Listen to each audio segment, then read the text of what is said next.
东方习惯，我是东子，我现在又来到了盛京医院的西门。当然，我不是来这儿吃饭的，尽管这现在挺多出摊儿了，卖东西的也多，而是要到另一条有意思的街道去走一走。我从那边拐过来，走几步就看着这儿有个16元自助盒饭。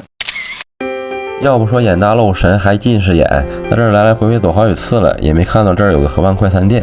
这次来都来了，必须吃一顿。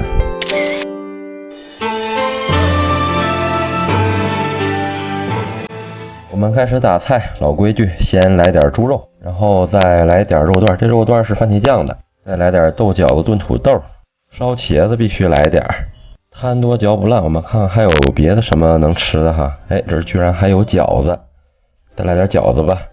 这个油焖尖椒来一点，这个酸菜再来一点，上桌开吃。我们开饭，这餐是16元单人自助。这时候呢也确实饿了，所以填饱肚子再说。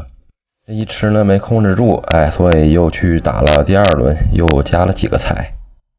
这轮新打的菜就是这个炒青豆，这炒青豆颜色确实很上镜，然后又打了点饺子，还有这个炒饭。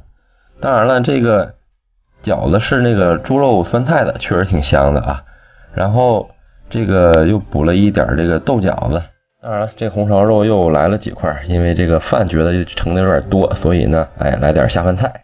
这家店生意还挺好的，在我吃饭这一会儿，来吃饭的人是越来越多，所以加把劲儿，赶紧吃，别占人桌子。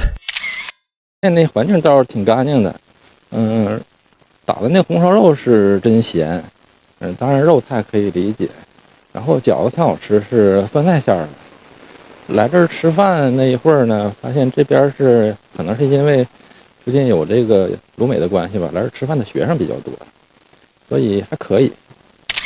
这家自助快餐是16一位，随便吃。连菜带饭包括米粥，一共有30几种菜可以吃。红烧肉必须要说一下打菜心得，要深挖慢起打里面的菜，因为表面的菜都凉了，口感没有里面热乎的好，吃起来会比较油腻。感谢收看视频，我是东子。